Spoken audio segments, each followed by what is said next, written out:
a young man on Facebook who interacted with us, whose lead pastor had rescinded some support because that person had found out this young man was gay, and this young man expressed his gratitude for CHOGAffirm, for just being present, to know that he has advocates and friends and allies in his faith walk as a gay young man.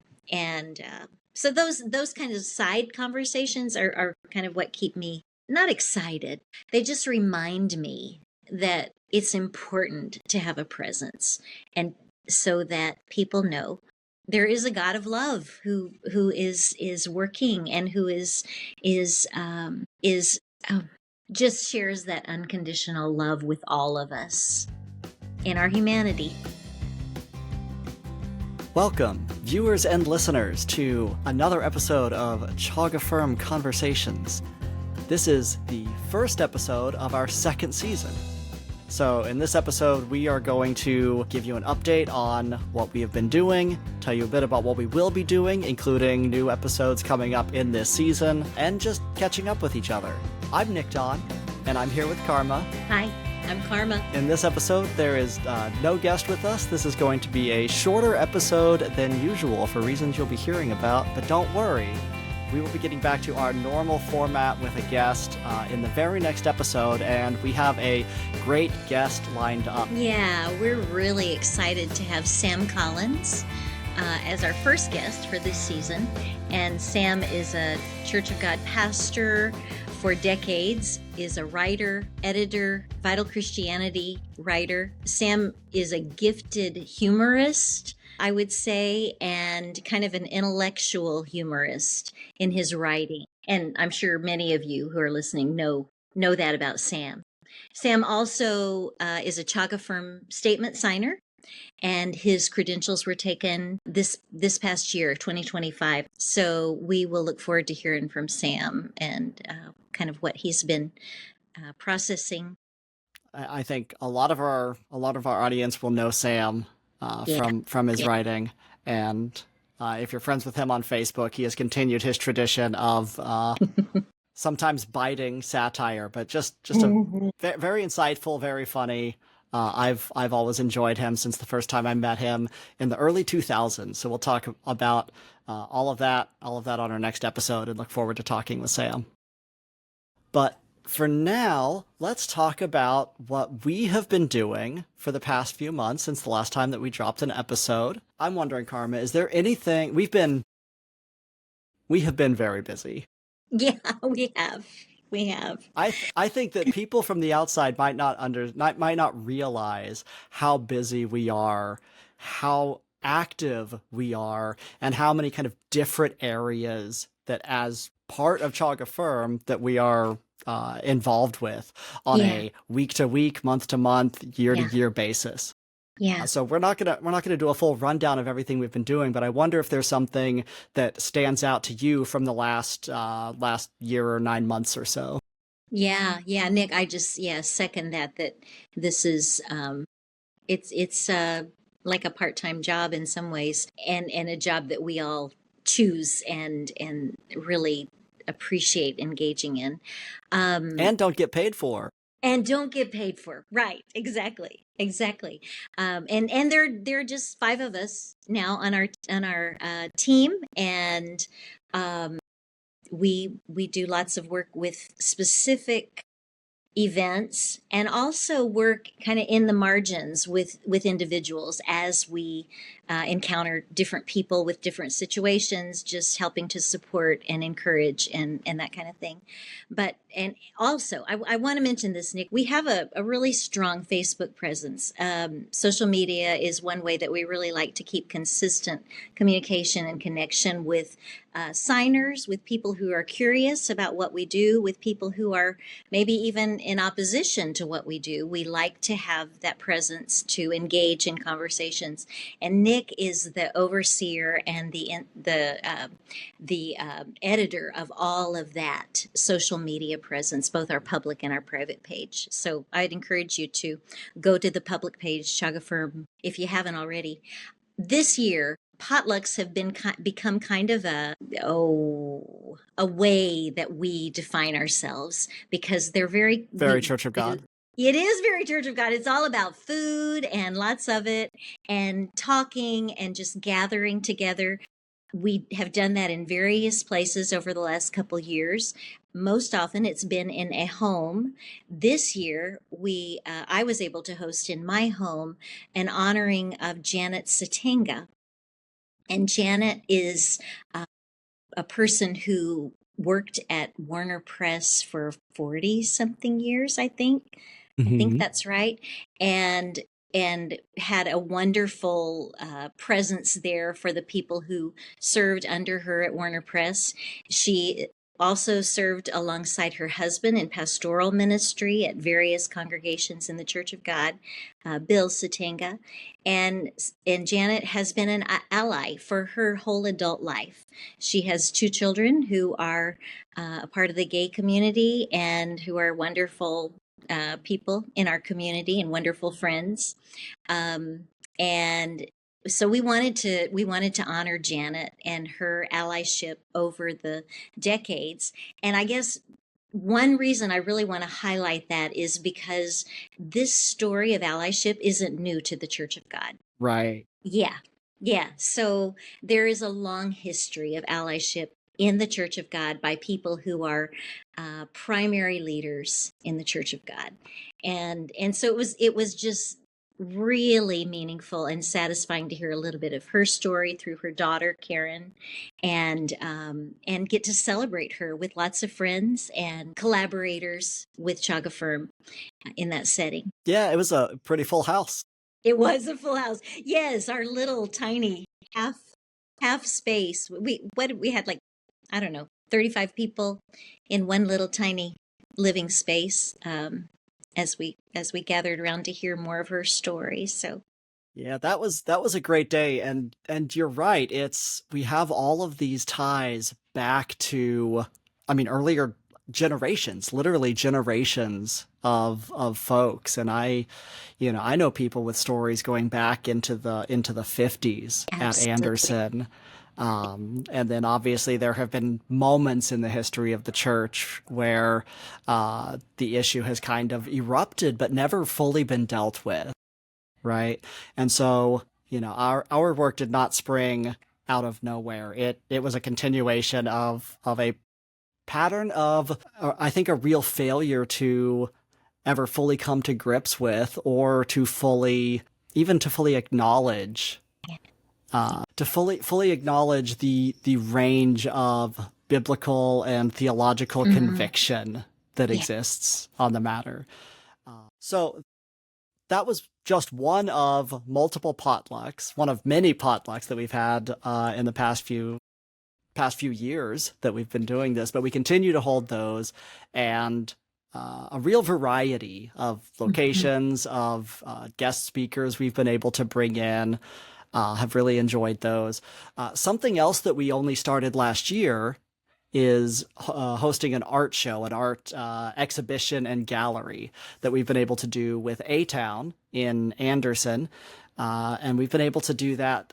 Last year, we had our first show with the theme of reformation, which was a theme that we gave to artists, and had a number of submissions from double-digit artists. I want to say 15, 16, 17 artists who contributed. Some contributed multiple art pieces, along with some of the regular sort of gallery artists who have space there at A-Town.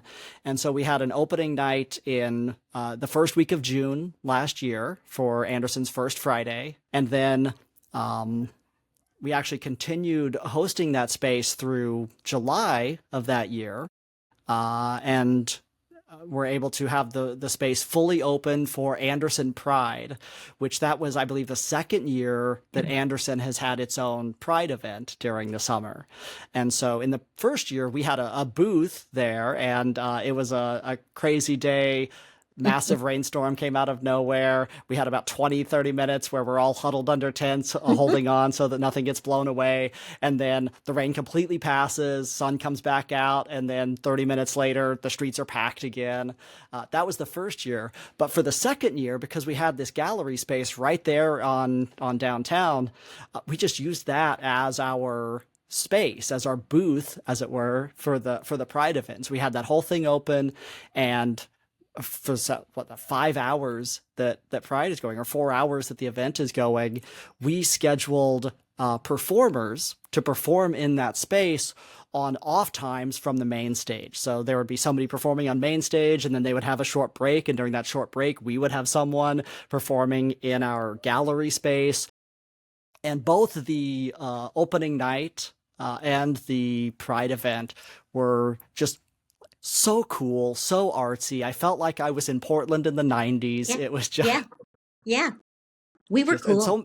And so very excited that we are going to be doing the same thing again this year, but with a new theme. So this year our theme is sanctuary. We've had more artists submit work this year. And so we're going to have a fully packed gallery space for our opening night. We're recording this ahead of the week of First Friday, but this will be released afterwards. So you'll just have to take our word for it that it was great. But I fully expect that it will be. And then we're planning the same thing again this year with Pride, that we'll have that whole space open for the Pride event. And we're already talking with artists who can be there. So very excited about that. I'm sure that when we release this, it will be before the week of Pride, which is early July. Do you remember the date? Yeah, it's Sunday, July 12th, and it's downtown Anderson from noon to 5. And there are all kinds of vendors, food trucks, activities, free activities for the whole family, main stage performances, and then our performances in our little booth at A-Town. But yeah, it's a beautiful event, and this is the third year for Pride, Anderson Pride. Yeah, so I'm really looking forward to that. I think it'll be great, and there's a part of me that hopes that this is something that we can do every year. I know that it's important to change as well, but I really enjoy this one. Yeah, it's extraordinary. Yeah. Nick, I wanted to say a word.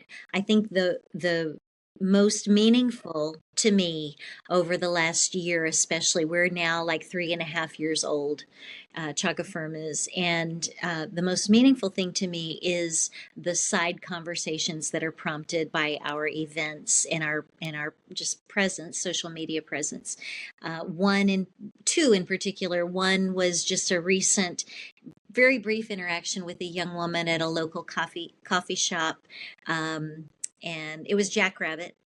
Shout out to Josh and Sharon. And she came over to me and a friend who were talking about CHOGAffirm events, and I have a Protect Trans Youth sticker on my laptop, and she saw that and had overheard our conversation a little bit, and she came over and said, "Thank you for doing what you're doing." Just a young woman who was sitting there, who I don't know her story, but just that was encouraging, that just being and for people to know there's an organization that is related to the church that represents God's presence of love and acceptance and inclusion in the world.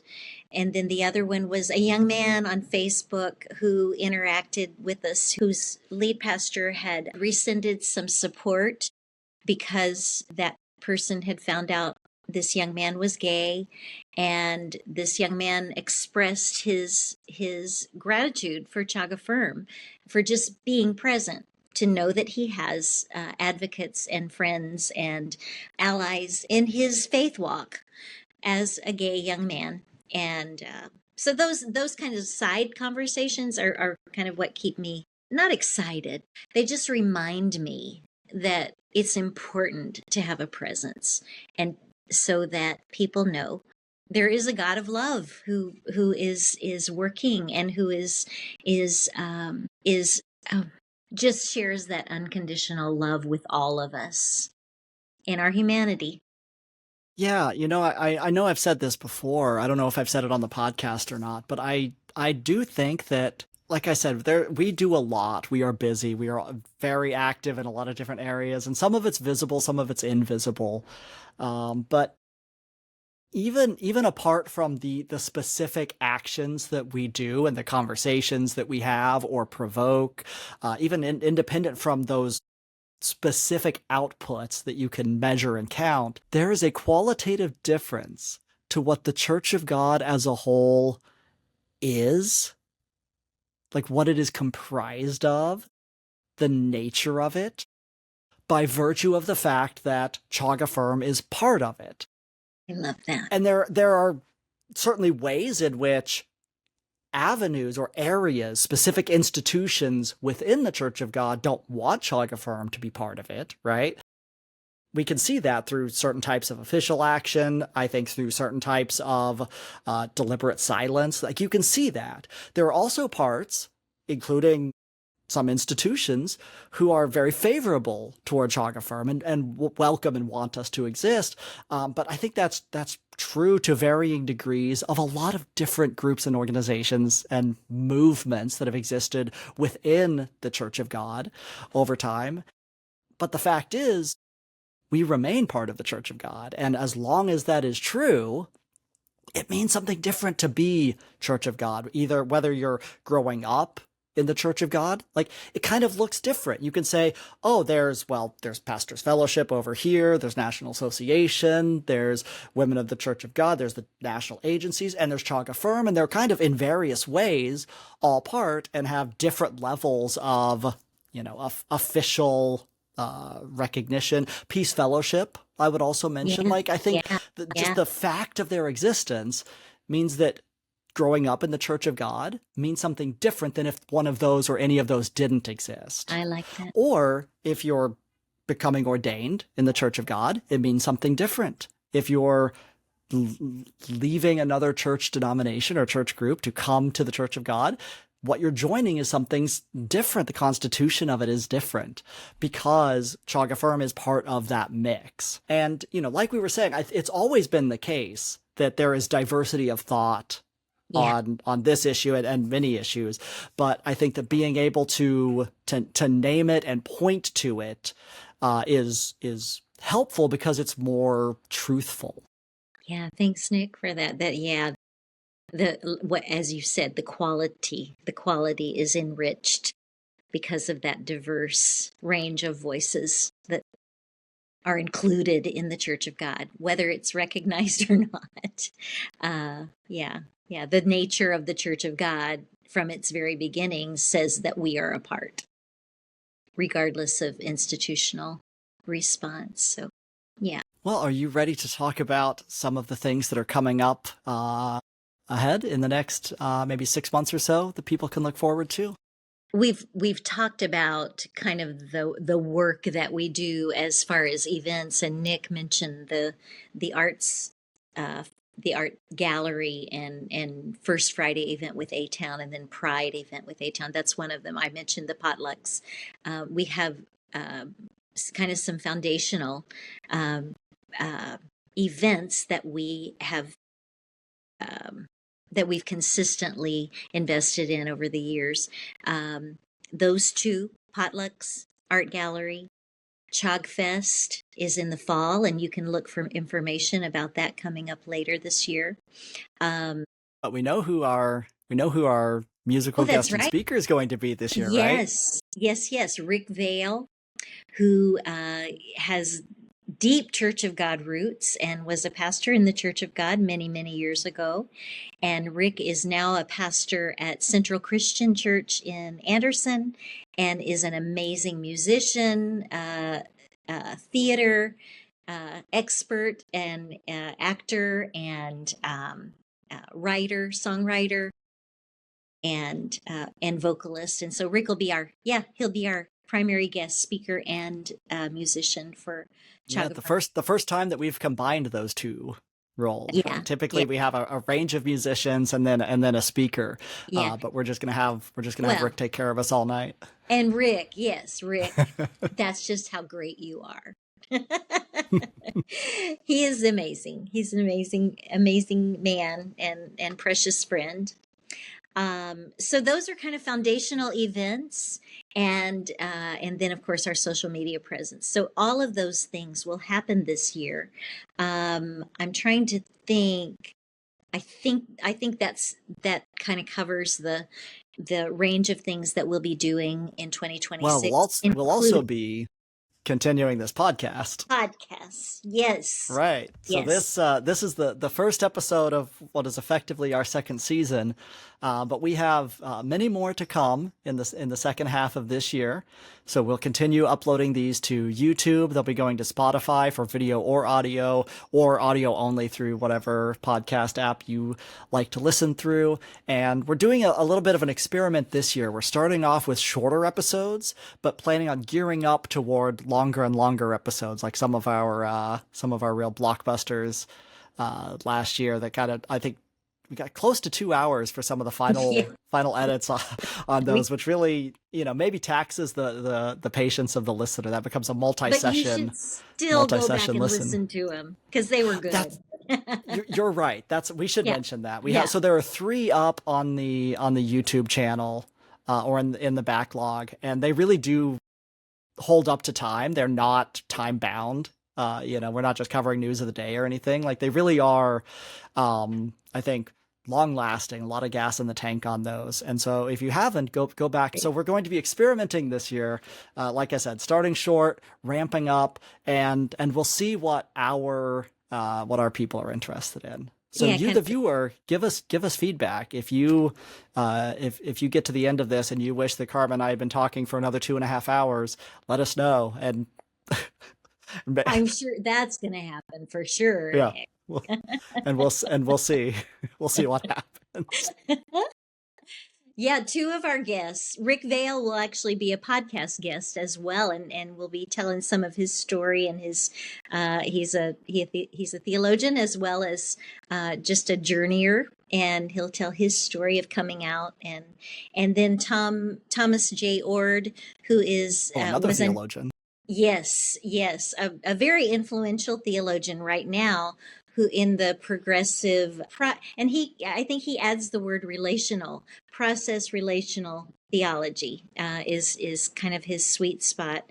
So yeah, those 2 guests I really look forward to, as well as about 4 or 5 others, including a therapist and other theologians, and so.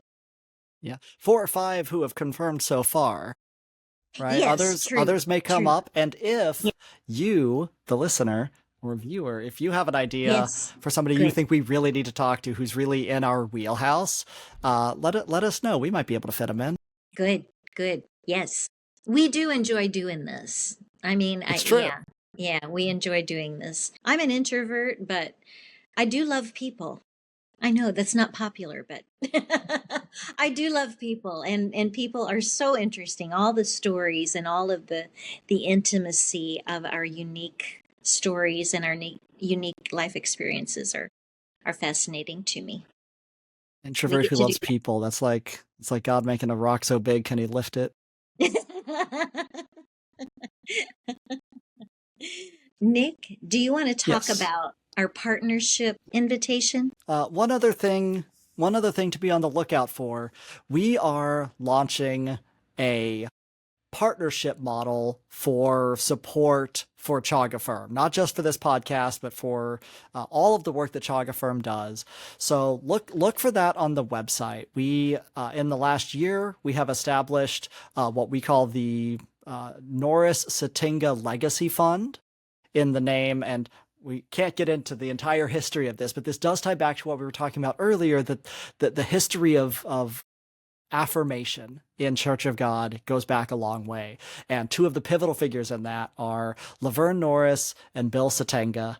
And so we established a legacy fund with the input of their families in their honor, in their legacy, that supports the general work and activities that CHOGAffirm does, including this podcast. And so you can sign up to give either singly or regularly in any amount that you choose, and then those funds will go into the Norris Satinga Fund to support the general work of CHOGAffirm, including this podcast. A page on our website describing this partnership model, the structure, what the funds will go toward, and how it relates to the Norris Satinga Fund will be forthcoming on our website, along with a form where you can sign up to support in any dollar amount that you designate. Any amount helps. So that's coming soon, and we will have more about that in forthcoming episodes. Yes. We want to conclude this short podcast with just a note of gratitude. Gratitude in general for the privilege of engaging in this work, engaging in just the practical daily living that so many of you are doing, of including, of courage to speak forthrightly about inclusion, to speak forthrightly when you see harm being done. And we get to participate in this. We get to participate in this. We long for the day when this kind of work isn't needed. That we live alongside each other in our diversity, in wholeness, and in understanding that each of us is on a journey, and both with our life choices and with our faith and with our understanding of God and how God works through and in us and alongside us in community.